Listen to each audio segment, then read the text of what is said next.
Riding a motorcycle can be really empowering, but it's an activity that could really take your life in a second.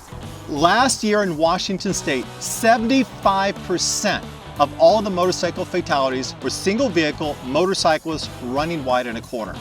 And when you hear people crashing and dying, oh my goodness, it's just awful. It makes you think about what can I do to make myself and other riders safer out there.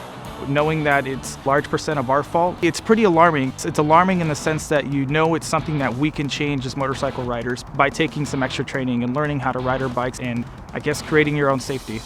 It boils down to two things. We either run into things or we run out of our lane and off the road.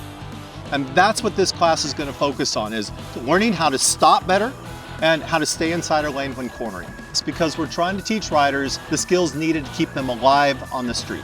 What made me sign up for Advanced Street Skills was just the more experience you are and the more practice you have and the more skills training you do, the safer you are as a rider. So the confidence I want to build from this training for cornering would be that I can go anywhere, be confident that I can make it through the corners that I'm going to see along the routes that I choose. I'll be able to make it through every single corner and come home safely. So I think the best way to learn how to ride a motorcycle is in a safe environment, right? To be in a closed environment. You can see the whole range. There's no trees, there's no animals, there's no emergencies that are going to come up. So seeking advanced level classes and more knowledge can only make you safer out on the road. You can make mistakes here where it's safe and controlled, but on the open road, there's no room for error. What I learned today was a lot of really helpful information on trail braking. My cornering is going to be appreciably better now. As riders, we create our own safety. In order to create your own safety, you have to, what they talk about a lot out here is ride your own ride. Well, creating your own safety to me, what it means is having that distance and watching your falling distance between cars, or knowing not to speed and to ride within your abilities. If I'm riding with a group of friends and they tend to be riding more spiritedly, I find myself riding someone else's ride. And so sometimes I just need to slow down, maybe take a step back so that I'm riding within my skill level.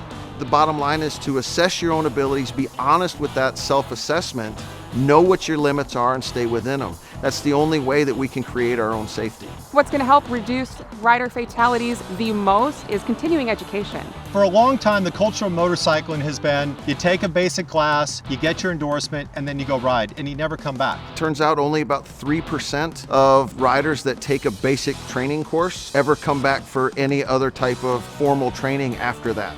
You don't just pick up this stuff by spending time riding by yourself. You pick this up with high quality education. You have to have continuing education to become a truly skillful rider. I constantly am working towards taking more classes and just making myself better all around. Everything takes repetition to be good at it. The more training you have, just the more prepared you're going to be. For me, I'm thinking I need to do this every year. I've only taken 2 classes, and I've learned so much just in these 2 classes. It's really a lifesaver. Motorcycle safety and training is important because you do not want to be a statistic. It doesn't matter how long you've been riding, if you're a brand new rider or if you've been riding for 30 years. Any training that you get, if you pick up one thing, that one thing could be the difference. We need to get those new riders and experienced riders back into training so that we reduce the accidents and we change that culture. Let's not die on the road anymore.